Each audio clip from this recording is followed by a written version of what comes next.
Hello everybody, this is Grandmaster Damian Lemos for onlinechesslessons.net, and in this video we are gonna analyze a game between Anatoly Karpov and Topalov. This game is from Dos Hermanas tournament in 1994, and let's get started. Karpov plays d4 and Topalov plays knight to f6. White plays knight to f3. As you guys know, c4 it's the most popular move here, but knight to f3 is playable as well. We can play c4 later. Thing is, here black, instead of playing let us say c6 or d5, he plays a c5, and well, Topalov, he's known to be a Benoni player, and when he plays c5, usually we have to play d5 as white, because we get a lot of space in the center. We can also try playing c4, but then we have to play the English opening, and maybe that was not our idea.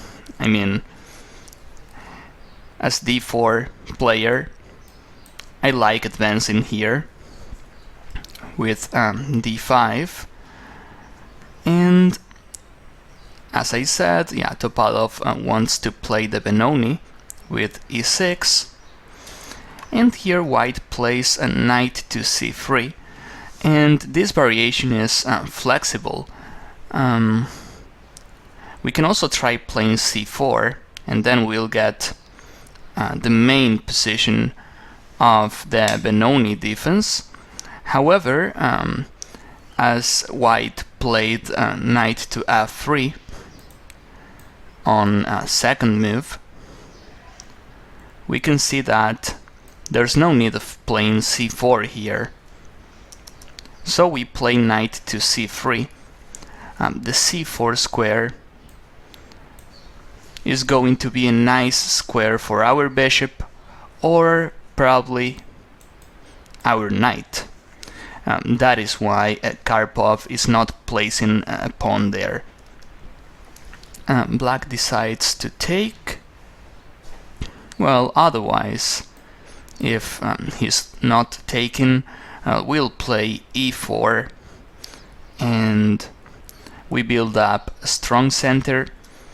So knight takes d5, we take, pawn takes, queen takes. We have a powerful queen here, and we can see black has some holes on the d6 square. c5 is weak too, and he plays bishop to e7. I guess black, he wants to finish his development as soon as possible, and then he'll try pushing our queen back from d5.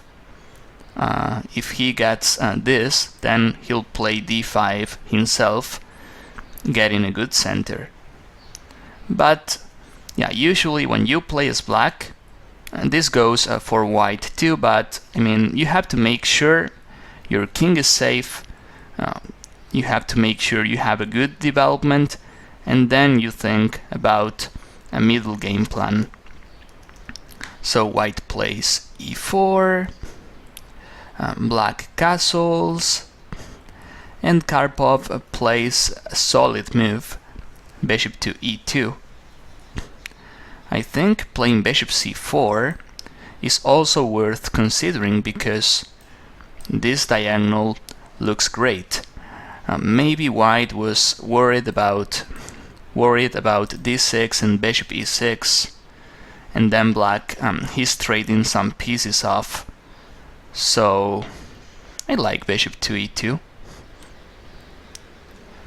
He plays d6, we castle, So far, natural moves from both sides. Not much to say. Knight to c6, and then we play c3. Very natural move. We control the b4 and d4 squares. Let me clear this. Okay, yeah. We control d4 and b4. Then he can't jump. And well, he wins a tempo, playing bishop e6. And here, after bishop e6, we have a decision. Looks like when we move our queen, he'll play d5, and d5 happens to be his threeing move. When he plays d5, he's trading pawns off, and he's getting more space for his pieces. But I like queen h5 because we can try playing rook d1, and then we place the rook on the same file as his queen. Also, I see we can try playing something like knight to c5, and then we are going to get his bishop pair, and that's good because this is an open position. So getting the bishop pair, it's good. And yeah, black plays h6. Otherwise, this knight c5 is too powerful. Imagine he plays d5. I think here as white we have some moves to consider. One move is rook to d1, and we have a strong pressure on d5. Maybe black has to prepare this move more. I mean, before playing d5, he'll have to move the queen, play rook d8, and then d5. If he plays it here, looks risky. And let us say if he plays something else like queen to c7, then we can play. I would play this, because then I make sure I'll have the bishop pair. And as we always tell, bishops are usually better than knights, especially when we have an open position like this. Not to mention he still has the d6 weakness, and we'll put pressure here. So h6, he's weakening his king side a little, but I don't think bishop takes h6 is good here. So Karpov plays rook to d1. Yeah, as I was saying, there's no need of sacrificing yet. We don't have a big amount of pieces on the king side, so I don't think this is worth the try. And he'll play bishop f6, bishop c7 soon, pushing the queen back. So yeah, we have to consider this though, but not now. Rook d1 is better, placing the rook on the same file as the queen. Therefore we stop d5, and he plays rook to e8. Well, now a move like bishop to f8 is possible. As you can see, bishop f8 is successfully defending the king side. But as white, we can also play in a positional way, and bishop f4, it's a natural move. See, Karpov is playing all natural moves. I mean, very clear. We put pressure on his main weakness, and black plays bishop to f8. and knight to d2. As white, we think about playing rook to d2 as well, and then we try doubling up on the d file. And the thing is, yeah, this plan is interesting, but the a2 pawn is also hanging, so we can't move this rook on a1 yet. Knight to d2 looks like a nice maneuver. First of all, yeah, knight c4 is a good option, and maybe we can also try playing with bishop c4, and this trade is favoring us, because the bishop on f8 happens to be his worst bishop. This bishop doesn't have any good diagonal. Bishop e6, on the other hand, bishop e6 is a better bishop, so trading this bishop off, it's a good idea for us.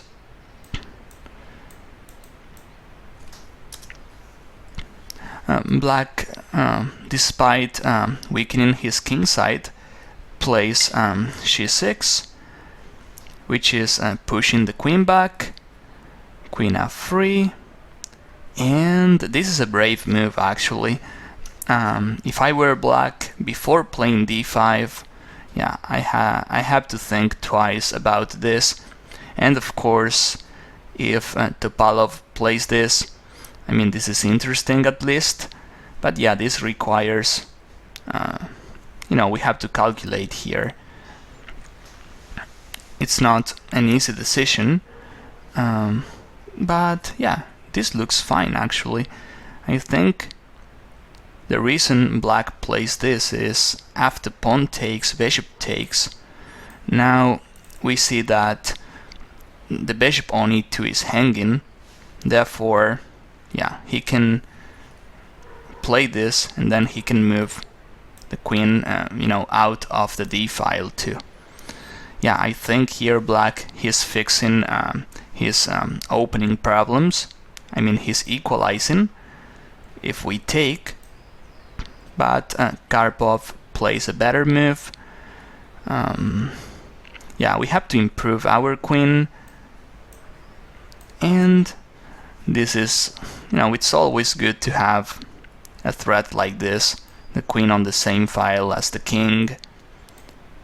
Black should be worried about this, and we get the queen out of the e file too, which might be dangerous. And black plays queen to e7. I believe, yeah, he has to move the queen. This is too dangerous. And if he plays something like this, maybe, this looks aggressive, I would take, and after bishop takes, I would play knight c4. The thing is, we attack the queen, we attack the bishop on d5, and even if I lose a pawn, I'm happy because I have the bishop pair. Not to mention that, yeah, after queen takes b2, we have a winning position here, because the c6 pawn check is not protected. Yeah, we have a nice spin with the bishop on c4. So basically, yeah, I like this variation. And yeah, he has to take, otherwise we take on d5.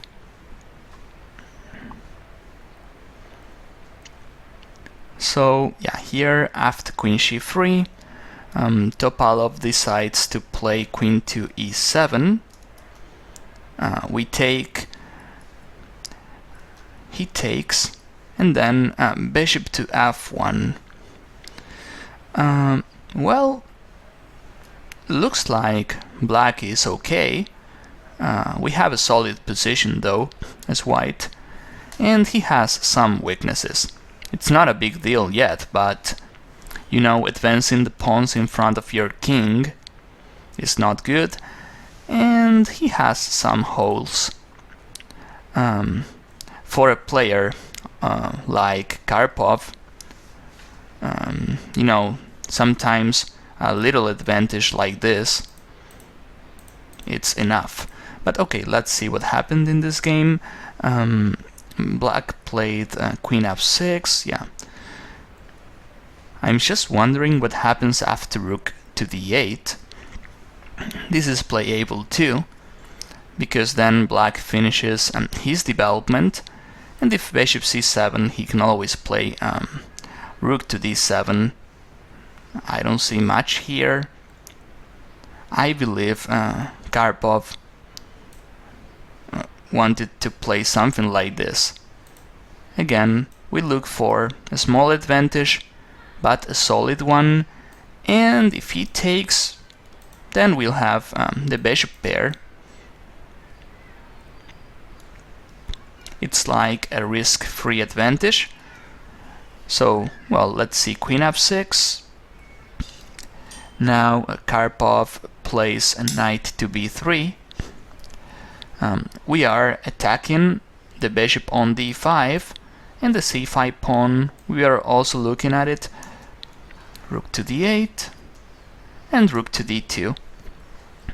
Again, I have to say this game looks pretty equal. Maybe white has a slight advantage, but not much. But this game is a good example that sometimes with small advantages you can also win, even against such strong players like Topalov. And yeah, black, he plays good here. He's trying to trade some pieces off in order to get full equality. And bishop to c7. Yeah, if we play something like rook to d1, this is just too soft, you know. Looks like black's moves, they are easy, and he keeps on trading pieces off.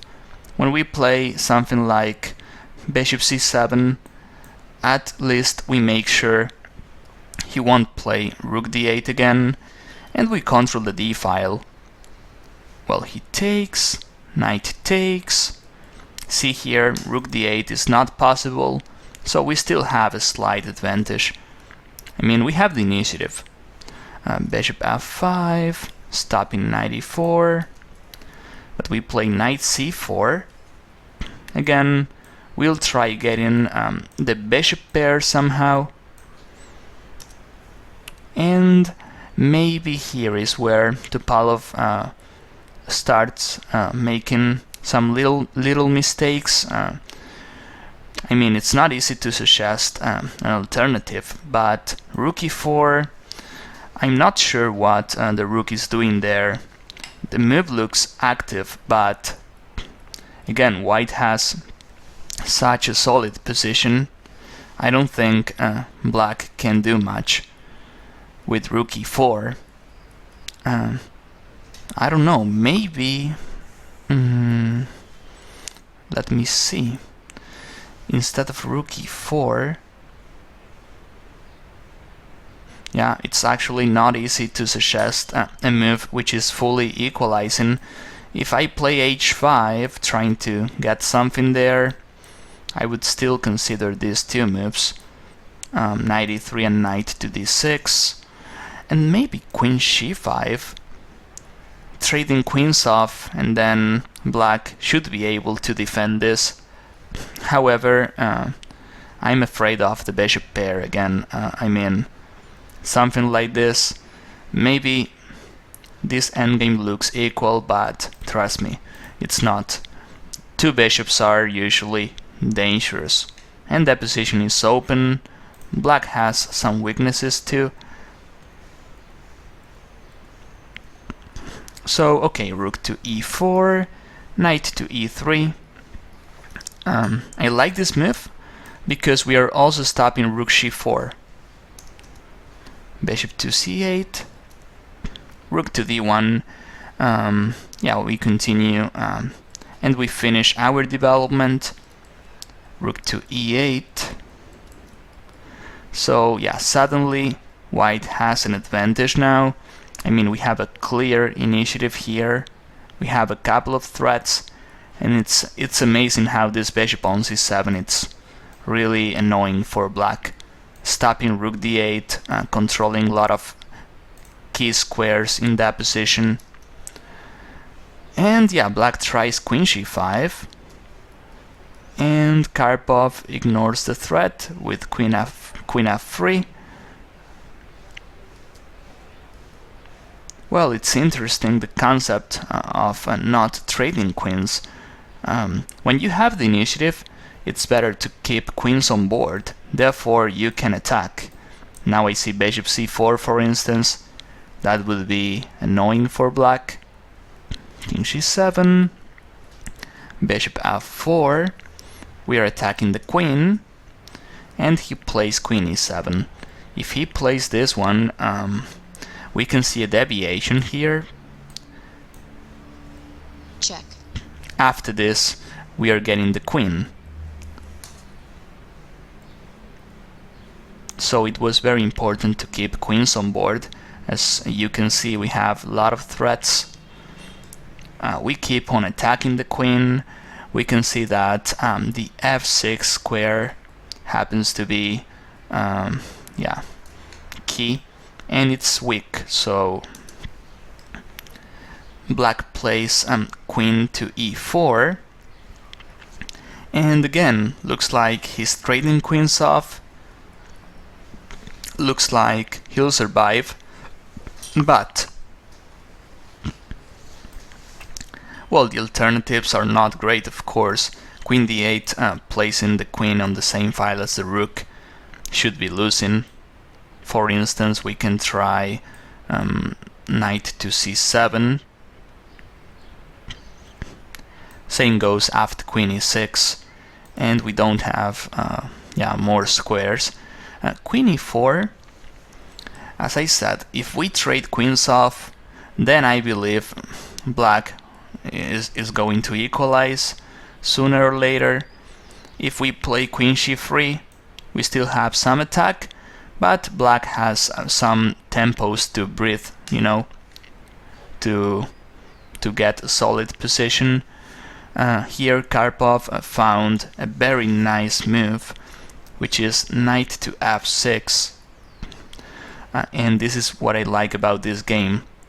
We see Karpov playing all natural moves, and when he has to calculate and punish the opponent, he plays very well too.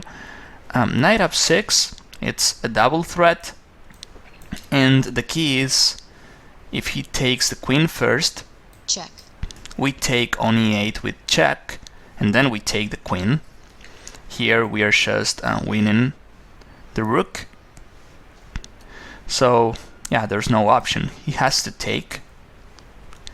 And well, black, he's up a piece, and he's about to trade queens off here.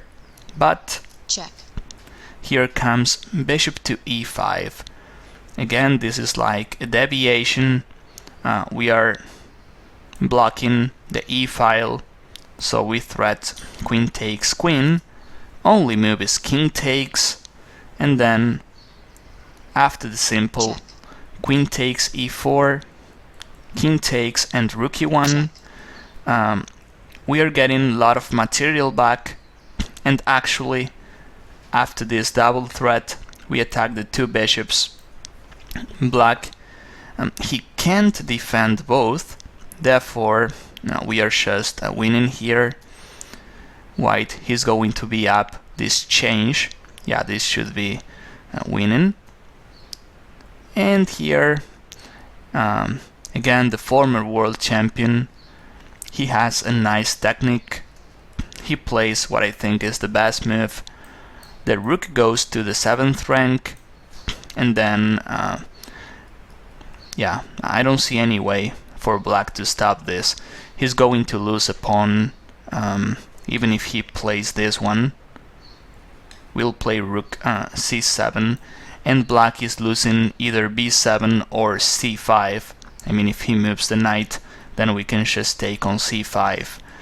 And yeah, we are absolutely winning. So, well, as I said before, I really liked this game.